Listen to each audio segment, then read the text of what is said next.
What's going on, brother? Welcome to Philosophy of Man. Today I will be discussing why it is more important to be emotionally resilient as compared to repressing your emotions. So let's get right into it. Point number one is repression creates inner turmoil. And one point here I want to make is emotions manifest in other ways. So if you decide to repress emotions, they will come out in more vicious and sinister ways. Example, anger. If you decide to repress your anger and it builds up and it builds up, you will have some kind of emotional outburst.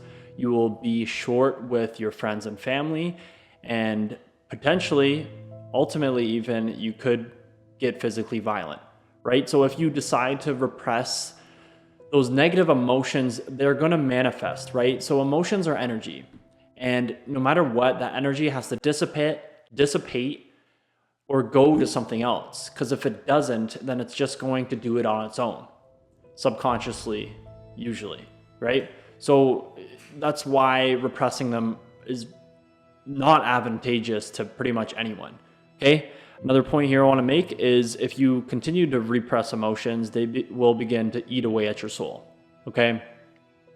Especially those darker emotions, grief, sadness. If you decide to repress them and, not allow yourself to feel those emotions, it will build up, and it can evolve into something even worse. You could reach a state of depression or, the even worse part of the depression. I'm not going to talk about that, but you probably get where I'm getting at there. Emotions repressed will, they'll either manifest or they will eat away at your soul. So it's not advantageous in any way, shape, or form to repress emotions. And most men today are doing it without even realizing it. Okay? So this leads me to my next point is resilience uses alchemy. So the first point here is emotions are harvested, not ignored. So if we go back to my previous point and how people are repressing emotions, instead of ignoring them and repressing them, what an emotionally resilient person will do is they'll actually harvest them. And what I mean by this is instead of, ignoring your anger, you'll actually use it as leverage. Emotions are energy, right? So they give you energy when you use them. Typically, anger manifests in more negative ways, but if you're smart enough, you will alchemize that anger into a more positive outcome. A great example of this is, using your anger to drive your ambition. Anger is super powerful. It's a passionate emotion and it has a lot of oomph. And that oomph is better used when you're pursuing something. So whether you use that anger to really help you develop your discipline, your focus, whatever art you're working on, it's a great way to use your emotions, alchemizing them, harvesting them.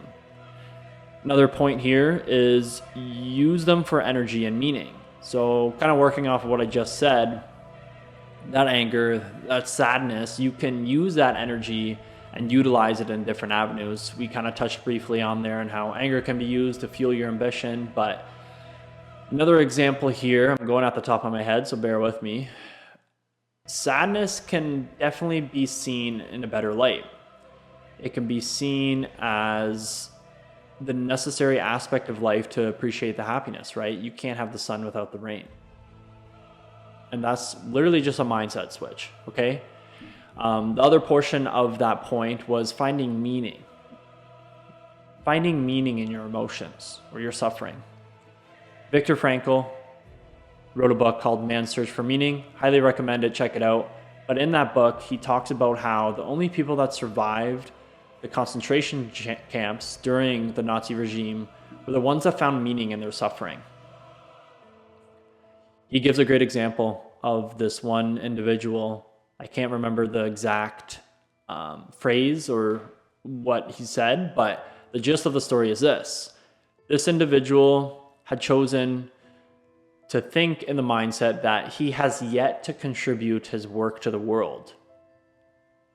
So instead of allowing this terrible and miserable fraction of his life allow him to, fall down and give up. He chose to persevere through the suffering because he knew if he survived, he'd have the chance to contribute his work to the world.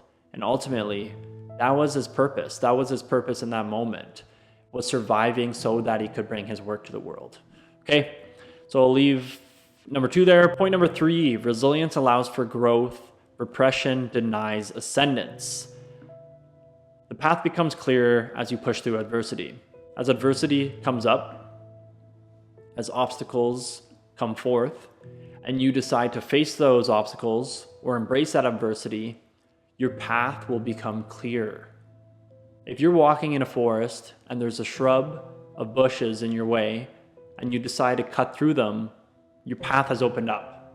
And that's as simple as this is. You will face challenges, no doubt. You're a human being. Challenges will come in a plethora of experiences. It is your task to face them. If you face them, your path will become super clear. You will know where you need to go, whether it's for your career, your relationships, or in general your life, okay? On the contrary, if you succumb to your adversity, your path will remain hidden. If there's a big tree in my way as I'm walking down my path and I decide, whoop, can't do anything about it, can't move forward, I'm not gonna do anything, your path stays hidden. You can't move forward anymore. And this ultimately prevents people from finding their true potential. Honestly, if you allow obstacles, adversity, difficulty, problems to stop you, then you're misunderstanding the whole point of life. You need to push through those obstacles. You need to push through that adversity, because if you don't, you will stagnate. You will not experience any form of growth in any aspect of your life, and you will never find your true potential. Okay, so that's it for today. To sum it up quickly here, number 1, repression creates inner turmoil. That turmoil manifests in different ways, but the 2 main ways are your emotions come out in different ways. Anger might come out in angry outbursts, etc. In addition, they begin to eat away at your soul if you allow them to build up for too long, okay? Number 2, resilience uses alchemy. Resilience is not ignoring your emotions, but rather harvesting them, taking a negative experience and turning it into a positive one, using those emotions for energy and to find meaning in your life, okay? Point number 3, resilience allows for growth. Repression denies ascendance. So if you're going through life and you decide not to go through that adversity, you will stagnate, you will not find your path. But if you decide to push through it, your path will become clearer and it'll be more obvious of where you need to go next, okay? So I'll leave it at that. Thank you for watching today's video. Make sure to hit the like button and subscribe for more content. Appreciate you watching. Stay tuned for next video, brother. I can't talk. Stay tuned for next video. See you then. Until next time, brother.